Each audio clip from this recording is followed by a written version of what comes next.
We're going to talk about Taylor and Maclaurin series for this example. I'm going to start by letting f of x be equal to sigma as n goes from 0 to infinity of c sub n x minus a to the nth power. And we can say that this power series will converge for all x values that are x minus a in absolute value less than r. We can say that the center of this power series, we can say that the radius of convergence is r, and the interval of convergence is nothing other than a minus r to a plus r, but we must check the endpoints.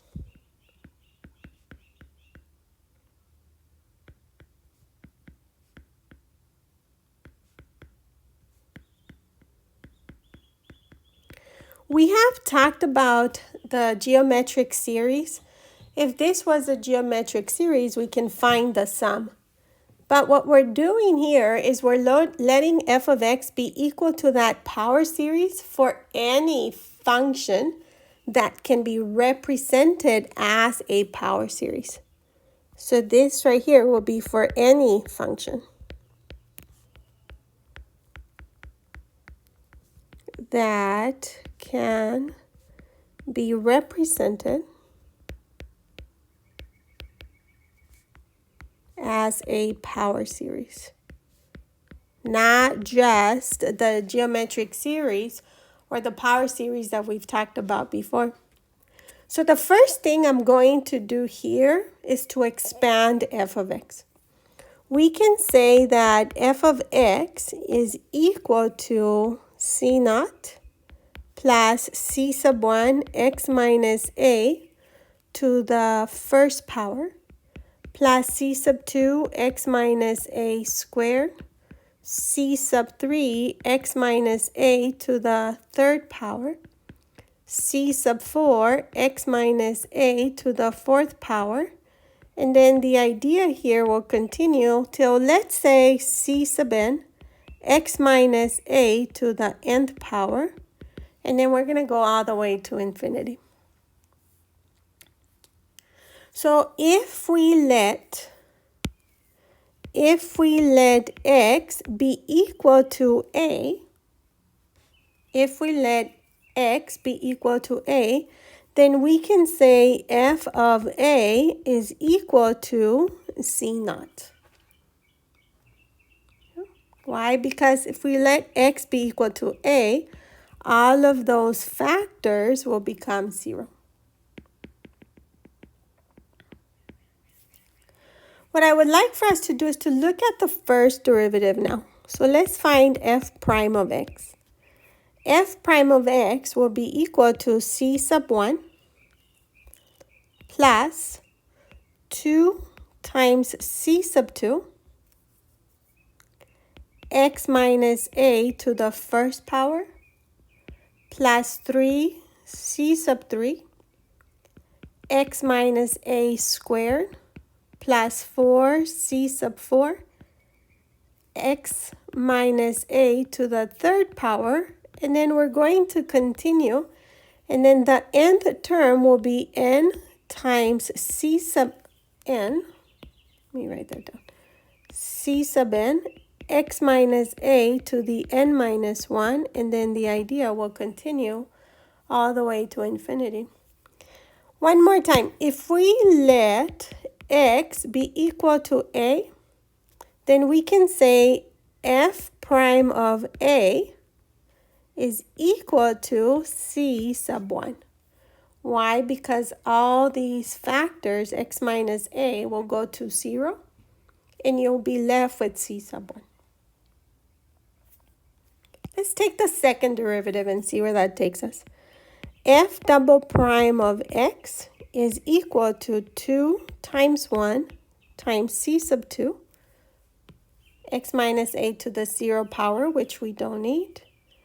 We're going to have plus 3 times 2 x minus a to the first plus 4 times 3 times c sub 4 x minus a to the second. I'm missing c sub 3 here. And then we'll continue all the way to, let's say, n minus 1, c sub n, x minus a to the n minus 2. And that will continue. If we let x be equal to a one more time, we can say that f double prime of a is equal to 2 times 1 times c sub 2. We'll do one or two more and see where that takes us. Our third derivative of f with respect to x is going to be equal to 3 times 2 times 1 c sub 3 plus 4 times 3 times 2 times c sub 4 x minus a to the first power plus n minus 1 n minus 2 c sub n x minus a to the n minus 3 all the way to infinity. And one more time, we can say that f triple prime evaluated at a is equal to 3 times 2 times 1 times c sub 3. If you continue all the way to, let's say, the nth derivative, then that will be equal to n minus 1, n minus 2, n minus 3, all the way to, let's say, 1, times c sub n. Plus, and then here we're going to have a couple of other terms. Do you agree? And these terms will have an x minus a to some power.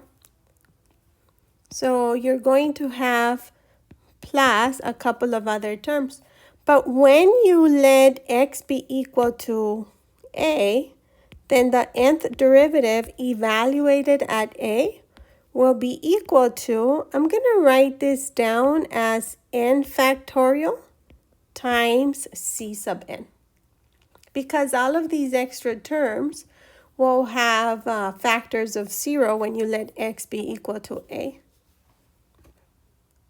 So let me go back up a little bit. When you're not taking any derivatives, we say that f of a is c naught. F prime of a is c sub 1. F double prime at a is 2 times 1 times c sub 2. I'm going to write that down as 2 factorial c sub 2.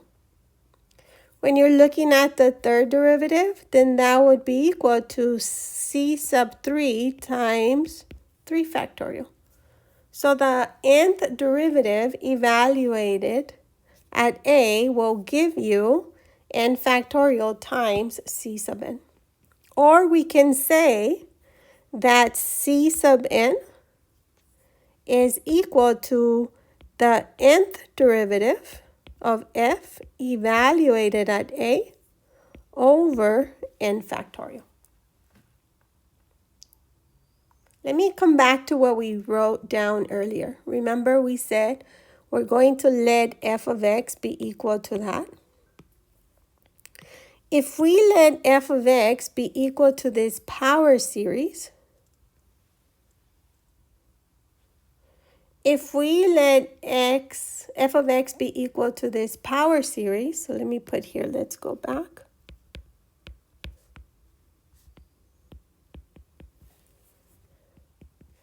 We can say that c sub n, see what you have, c sub n. C sub n is equal to the nth derivative of f evaluated at a over n factorial.